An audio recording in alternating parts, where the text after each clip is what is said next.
शिवताण्डवस्तोत्रम्।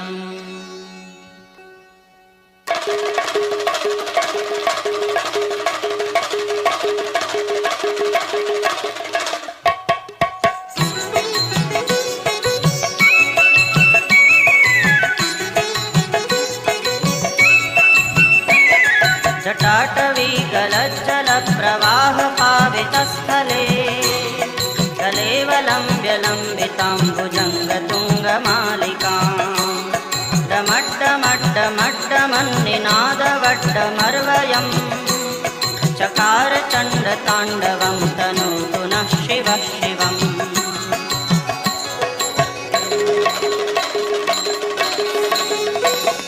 जटाकटाह सभ्रमभ्रमन्निलिम्पनिर्झरी विलोलवीचिवल्लरी विराजमानमूर्धनि जगद्दगद्दगज्वलल्ललाटपट्टपावके किशोरचन्द्रशेखरे रतिप्रतिक्षणं मम।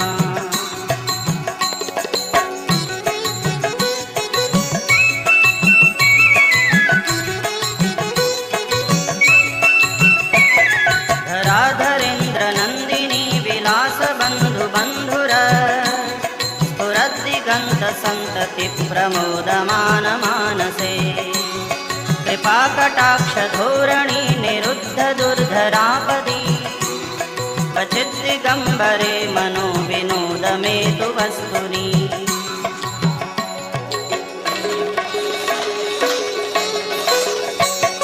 जटाभुजङ्गपिङ्गलस्फुरत्फणामणिप्रभा कदम्बकुङ्कुमद्रवप्रलिप्तदिग्वधूमुखे मदान्धसिन्धुरस्फुरत्वकुत्तरीयमेदुरे मनोविनोदमद्भुतं बिभर्तु भूतभर्तरी।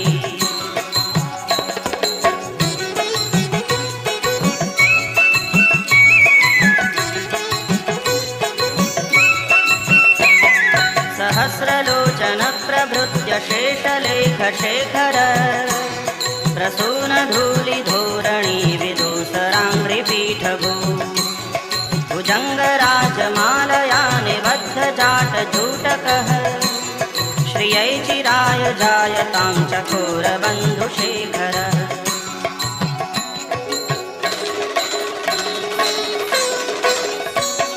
ललाटचत्वरज्वलज्जनञ्जयस्फुलिङ्गभा निपीतपञ्चसायकं नमन्निलिम्पनायकं सुधामयूखलेखया विराजमानशेखरं महाकपालिसम्पदे शिरोजटालमस्तु नः।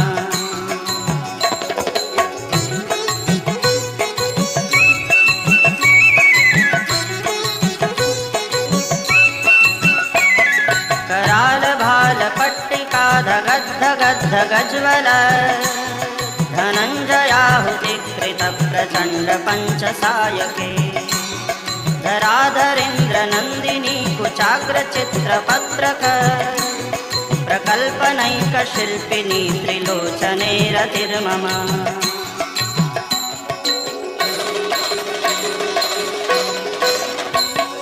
नवीनमेघमण्डली निरुद्धदुर्धरस्फुर कुहूनिशीथिनीतमः प्रबन्धबद्धकन्धरः निलिम्पनिर्झरीधरस्तनोतु कृत्तिसिन्धुरः कलानिधानबन्धुरः श्रियं जगद्धुरन्धरः।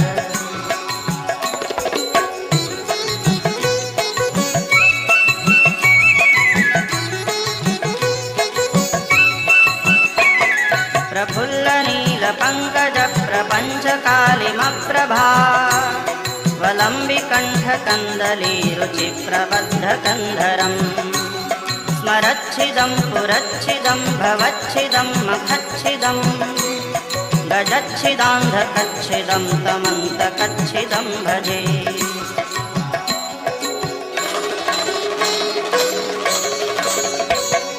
अखर्व सर्वमङ्गला कलाकदम्बमञ्जरी रसप्रवाहमाधुरे विजृम्भणामधुव्रतं स्मरान्तकं पुरान्तकं भवान्तकं मखान्तकं अजान्तकान्धकान्तकं तमन्तकान्तकं भजे।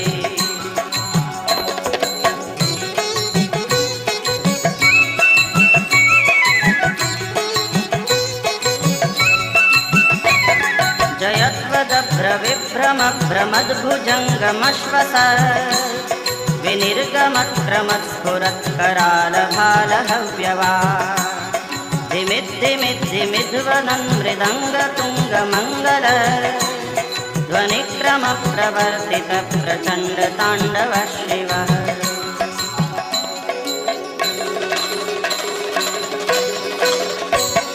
दृशद्विचित्रतल्पयोर्भुजङ्गमौक्तिकस्रजो गरिष्ठरत्नलोष्ठयोः सुहृद्विपक्षपक्षयो तृणारविन्दचक्षुषो प्रजामही महेन्द्रयो समप्रवृत्तिकः कदा सदा शिवं भजाम्यहम्।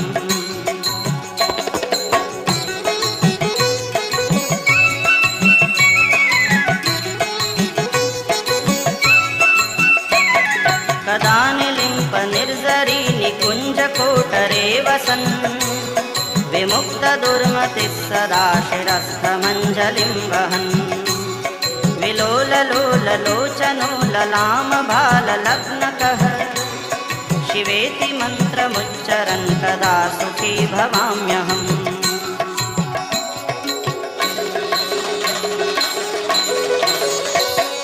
इमं हि नित्यमेव मुक्तमुत्तमोत्तमं स्तवम् पठन् स्मरन् ब्रुवन् नरो विशुद्धिमेति सन्ततम्।